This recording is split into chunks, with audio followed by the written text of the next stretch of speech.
ছাত্র জনতার গণ অভ্যুত্থানের মুখে গত ৫ আগস্ট পদত্যাগ করে পালাতে বাধ্য হন সাবেক প্রধানমন্ত্রী শেখ হাসিনা। পতন ঘটে শেখ হাসিনার দীর্ঘ ১৫ বছরের শাসনের। শেখ হাসিনার পতনের বিষয়টি ভারতের শঙ্কা তৈরি করে, কারণ তিনি ছিলেন দক্ষিণ এশিয়ার মধ্যে ভারতের সবচেয়ে বড় মিত্র। এ বিষয়ে ভারতীয় লেখক ও সম্পাদক রাহুল ত্রিপাঠী ফ্রান্স 24কে বলেছেন, ভারত সরকার শেখ হাসিনার উপর অতিরিক্ত, অন্যদিকে বাংলাদেশের উপর কম বিনিয়োগ করেছে, আর এ কারণেই দেশটি এখন এমন শঙ্কায় পড়েছে। ফরাসি সংবাদ মাধ্যমটির প্রতিবেদনে বলা হয়েছে, গভীর সম্পর্ক গড়ার জন্য ভারতের প্রধানমন্ত্রী নরেন্দ্র মোদী ও বাংলাদেশের সাবেক প্রধানমন্ত্রী শেখ হাসিনা উভয়ই নিজ দেশে গণতন্ত্রকে উপেক্ষা করেছেন। শেখ হাসিনার পতনের পর ভারত সংখ্যালঘুদের উপর হামলার ব্যাপারে যে সতর্কতা দিয়েছে সেটিকে ভণ্ডামি হিসেবে অভিহিত করেছে ফ্রান্স 24। সংবাদ মাধ্যমটিতে আরও বলা হয়েছে, শেখ হাসিনার পতনের বিষয়টি গত কয়েক বছর ধরেই তৈরি হচ্ছিল।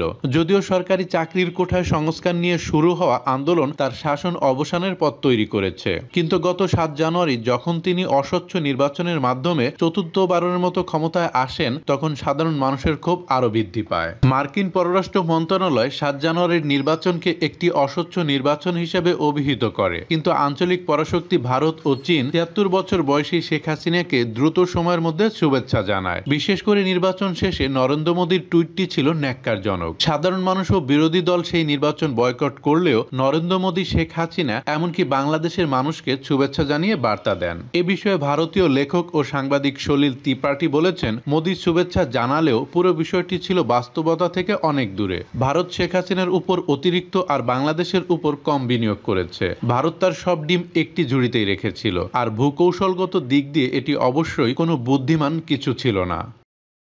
সবসময় আপডেট ভিডিও পেতে আমাদের চ্যানেলটি সাবস্ক্রাইব করে রাখুন।